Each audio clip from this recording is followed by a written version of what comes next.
Bonjour et bienvenue sur Rêverie Récréative. Je suis ravie de vous retrouver pour vous présenter une pochette surprise. Celle-ci est relativement grande vu qu'elle a été faite sur mesure pour pouvoir y accueillir un livret et sa carte cadeau. Je vous propose d'en faire un au format standard qui fera à peu près 14 sur 10,5, toujours avec cette magnifique collection autour des murs. Et comme vous avez pu le voir, ici je m'étais arrangée pour qu'une fois que la carte et le livret soient rangés dans la pochette, on ne découvre pas de quel magasin il provient. Grâce à ces magnifiques dessins et découpes qui viennent tous de ce lot que nous allons également utiliser sur la pochette que nous allons faire ensemble. Et pour faire cette magnifique pochette, il vous faudra un morceau de papier design qui fait 20,2 sur 20,2. Dans ce même papier design, il vous faudra un autre morceau qui fait 11 sur 8.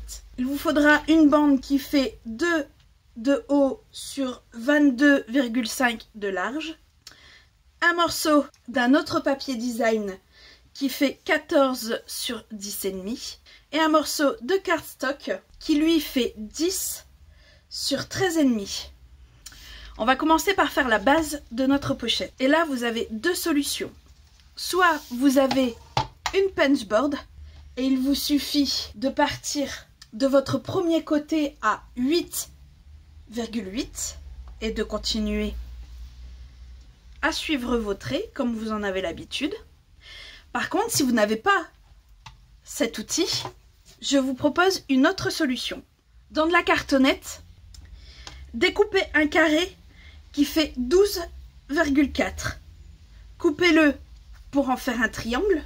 Et le deuxième morceau, venez le redimensionner pour qu'il fasse 7,9. Et rien qu'avec ces deux petits triangles, on arrivera à faire la base de notre pochette. Et le seul outil qu'il vous faudra en plus sera une bille à gaufrer. Donc, on va prendre notre morceau de papier design, prendre le grand triangle et venir le caler dans un des coins. Et on va venir tout simplement suivre son côté pour venir tracer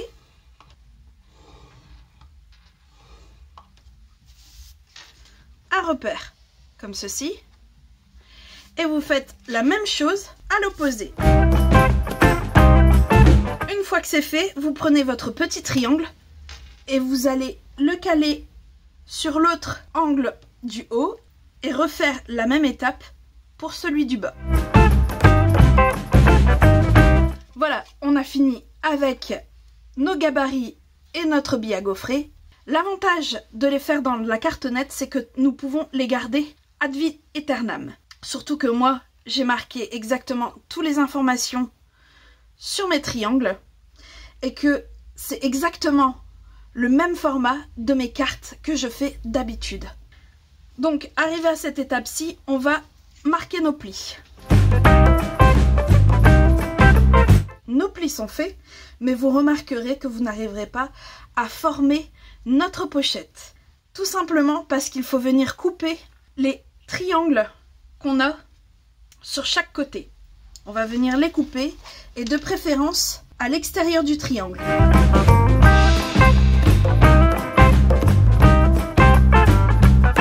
Maintenant qu'ils sont découpés, on remarquera qu'on peut venir former l'enveloppe. À cette étape-ci, moi je vais venir prendre mon cidre à la cannelle, un doigt éponge et venir ancrer toutes les tranches.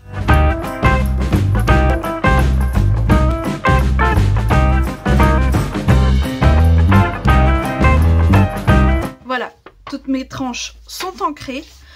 Je vais prendre l'un des plus petits triangles et venir le coller sur le fond. Alors, une fois que c'est collé, on vient rabattre le deuxième, mettre de l'adhésif ici, tirer sa protection, rabattre celui de droite, mettre de l'adhésif ici, tirer sa protection et rabattre celui-ci. Et normalement, on aurait déjà la base de notre pochette.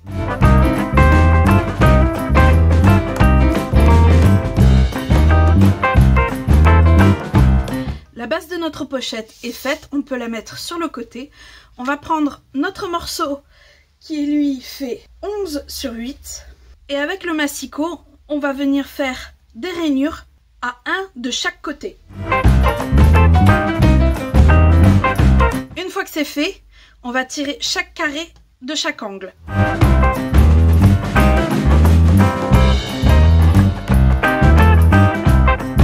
Alors, en les retirant, j'ai biaisé légèrement. J'en ai profité également pour marquer mes plis.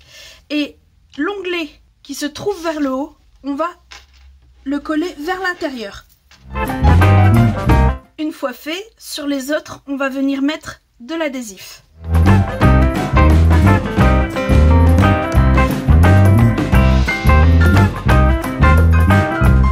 J'ai préparé les adhésifs pour la pose, donc il me reste plus qu'à rabattre les onglets à l'arrière, comme ceci, et de poser de façon à ce que pour moi cela fasse quelque chose de centré. Je me suis rendu compte que dans mes calculs, j'aurais dû rajouter 1 cm de plus, ça aurait fait beaucoup plus joli. C'est pas grave, on va essayer d'harmoniser ça avec nos éléments de décoration. Alors, on va prendre nos 2 morceaux qui vont aller l'un sur l'autre, qui font respectivement 14 sur 10,5 et 13,5 sur 10. Donc, je veux que celui-là soit au dos pour qu'il reste harmonieux avec ce papier-ci. Et que mon blanc va sur ce côté-là. Donc, je vais venir ancrer encore une fois les contours du papier design.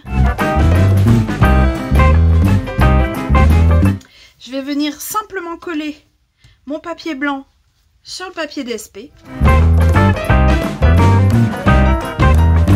Voilà, il est placé dans notre pochette. Je vais venir placer une carte également qui va nous servir à voir comment placer notre décoration. Je vais revenir avec ma bande qui fait 2 sur 22,5 et nos éléments découpés. Pour la bande, rien de plus simple. Elle vient à l'arrière et sera rabattue à l'avant. Et la jointure sera camouflée comme ici avec un élément de décoration.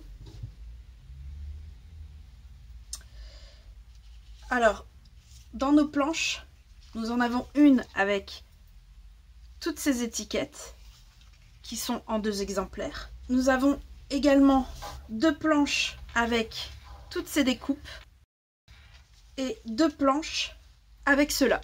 Alors bien sûr, pour cette pochette-ci, je ne reprendrai pas les mêmes car ils sont beaucoup trop grands. J'aimerais prendre par exemple celui-ci, même si je viens juste de dire qu'ils étaient beaucoup trop grands.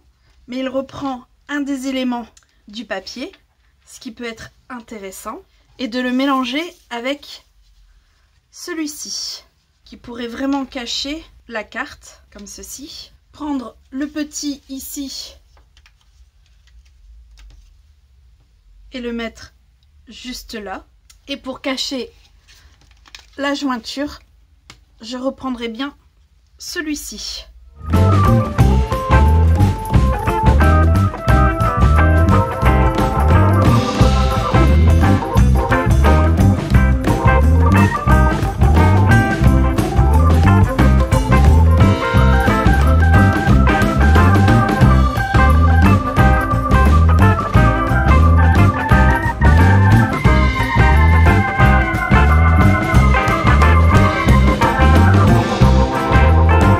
Sur le site, je vous mettrai les dimensions pour faire également la grande pochette.